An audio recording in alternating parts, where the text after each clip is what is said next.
Ready? Start. The idea of a national caste census might be abhorrent when the stated policy is to strive for a casteless society, but it will be useful to establish statistical justification for preserving caste-based affirmative action programs. Full stop. It may also be a legal imperative considering that courts want quantifiable data to support the existing levels of reservations. Full stop.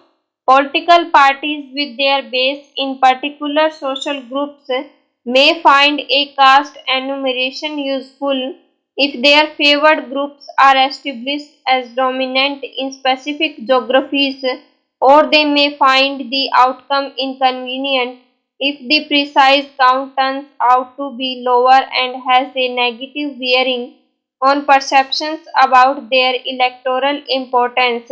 Full stop. In this backdrop, the Union government's assertion in the Supreme Court that a census of the backward caste is administratively difficult and cumbersome may evoke varying responses. Full stop.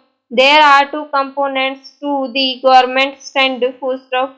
First, it asserts that it is a policy decision not to have caste as part of the regular census and that administratively the enumeration would be rendered so complex that it may jeopardize the decennial census itself. Full stop. Second, it cites the difficulties and complexities inherent in getting an accurate count of caste given the mind-boggling numbers of caste and subcaste with phonetic variations and similarities that people returned as their caste in the socio-economic caste census conducted in 2011. Full stop. Para. The government has said data from the 2011 SECC were not acted upon because of several infirmities that rendered them unusable. Full stop. Even in the census up to 1931, when caste details were collected, they were wanting in completeness and accuracy. Full stop. Further, the data contained 46 lakh different caste names, and if subcastes were considered, the ultimate number may be exponentially high. Full stop. These points do merit consideration, and even those clamoring for a caste census cannot easily brush them aside. Full stop.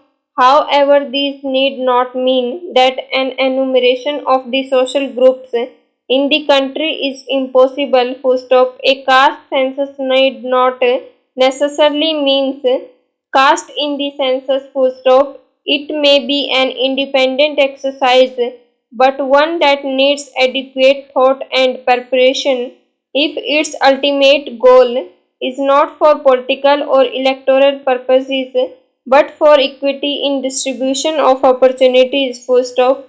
A preliminary socio-anthropological study can be done at the state and district levels to establish all sects and subcastes present in the population. Full stop.